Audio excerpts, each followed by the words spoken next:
Hi hello welcome to Namala media.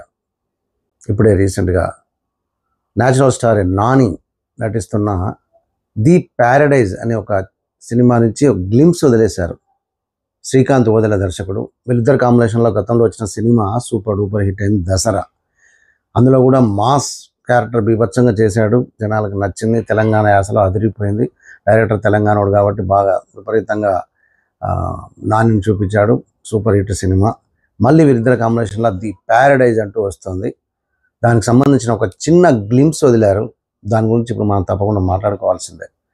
ఎందుకంటే natural star Nani ఒక family అంతా కూర్చొని చూడగలిగే ఒక మంచి చక్కని సినిమా తీసే నానిని ఊరం మాస్ దసరాలో మాస్ చేశాడు. ఇందులో ఊరం మాసిగా అసలు ఆ డైలాగ్స్ ఏంటి, అది అసలు ఆ గ్లింప్స్లో వదిలిన కొన్ని వాయిస్ ఓవర్ ఉంటుంది, ఒక లేడీ వాయిస్ ఓవర్, అది మాత్రం తప్పకుండా వినాల్సిందే. ఒకసారి నేను వినిపిస్తాను. చరిత్రలో చిలకలు పావురాల గురించి విన్నాం.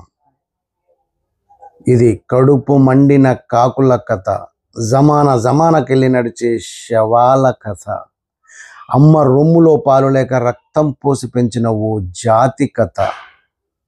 ఒకతడు వచ్చి మొత్తం జాతిలా జ్యూస్ తెచ్చిండు. థూ అనిపించుకున్న కాకులు తల్వార్లు పట్టినాయి.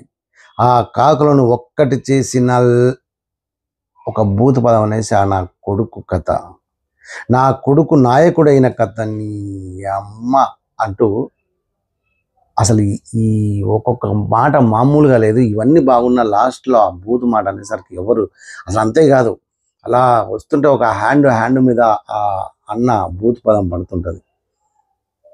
అలాంటి భూత పదాన్ని నిజంగా నాని చేస్తున్నాడా అనిపిస్తుంటుంది. మరి ఇది ఎంతవరకు రిసీవ్ చేసుకుంటారు జనాలని చూడాలి. కానీ మొత్తానికైతే గ్లింప్స్ అయితే, టీజర్ అన్నది గ్లింప్స్ విపరీతంగా నచ్చేసింది జనాలకి. ఒక రేంజ్లో చూపించారు నానిని.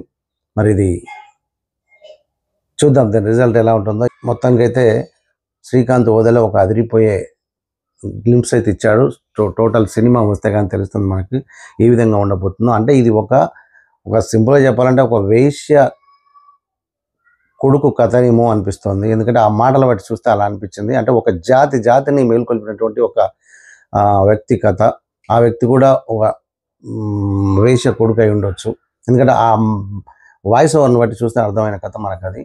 ఎందుకంటే రీసెంట్గా ఆస్కార్ అవార్డులు ఇచ్చారు. అందులో కూడా ఒక వేశ్య కథ.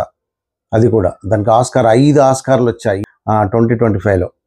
అది ఒక వేశ్యను ఒక బాగా డబ్బున్నోడు రష్యా నుంచి వచ్చి యుఎస్లో చదువుకుంటూ లవ్ చేస్తాడు. ఆ తర్వాత తల్లిదండ్రులు తెలిసి తీసుకొని వెళ్తాడు.